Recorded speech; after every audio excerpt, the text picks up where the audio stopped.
Today we'll check out the Moza HBP handbrake and the SGP shifter. Stating the obvious here, I bought both of those with my own money because, let's get real, who's gonna sponsor a channel this small? So, I love the all-metal design of them both, and the reason I decided to get these was that they resemble what handbrake and shifter in real rally cars look like. Well, sort of. For me, that makes the immersion ever so slightly better than with the Fanatec shifter and handbrake I used to have. Well, I still have them, but still. It's probably better to talk about the handbrake first. While the design did leave a good impression, the quality left a bit of a sour aftertaste in my mouth. But we'll come to that in a minute. The package included all the necessary tools and another spring that one could change to make the handbrake a bit stiffer, I guess. The reason I can only guess is because I couldn't switch it. There is like 4 little screws on each side that one has to open in order to switch the spring inside. Unfortunately for me, the very first I tried to open, well, did not open, because the screws seemed to be such a bad quality that the hex key just spun around and ruined the screw. So if I want to switch the spring, I probably have to drill the screw.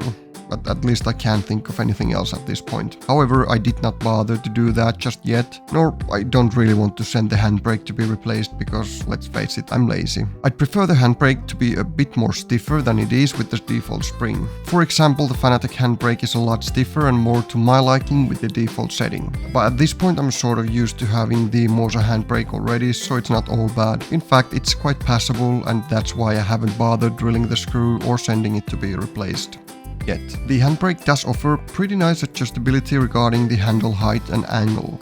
I'm using it with the highest possible setting, and I would prefer it to be even taller, but that is mainly because the shifter/handbrake blade is so low in my rig. One is able to switch the handle of the handbrake, which is a nice touch, but I didn't care to see if there is any available to purchase because I'm perfectly happy with the handle as it is. I guess one problem could be that it could be a bit too slippery, but at least with the gloves I use, I have zero problems with it. And I think that is all I can say about the handbrake actually. There isn't much to talk about it really. It looks great and it does get the job done. So let's move on to the shifter then. Again, the design is beautiful, and I haven't had any problems with the quality yet, although I haven't tried to open it or anything, so we'll see if it can handle that or not. I hope the screws are better quality than they are in the handbrake. The shifter has 2 buttons and a trigger for some extra functionality, but for me they are kinda useless. I couldn't really find a use for them, so the buttons are bound to seat up and down, and the trigger is seat position reset. The trigger could be bound to reverse or neutral gear, but at least in EAWRC and RBR it will not work, since there isn't separate keybind to be used for neutral or reverse when using sequential shifter, but only for the H pattern shifters. So if you use the H pattern reverse or neutral, it will not do anything in EAWRC, and in Richard Burns Rally it will disable the sequential shifting altogether. The shifter has a nice height and angle adjustment possibilities. Again, due to my rig, I would like to get it to stand even taller, but that is my rig's problem basically. Even with the tallest setting, the shifting feels really good, and it's accompanied by a really satisfying click sound. And that click sound is basically the only negative thing I can say about the shifter, because it is super loud.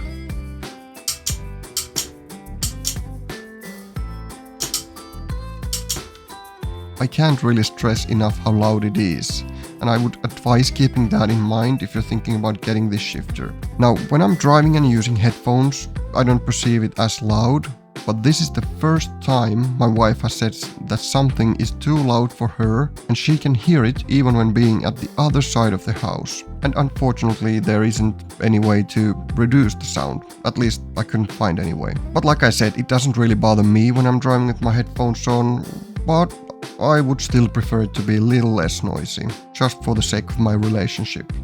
The buttons feel good enough for their purpose, but the trigger could be a bit stiffer, and would be great if the trigger would move when you adjust the shifter's height.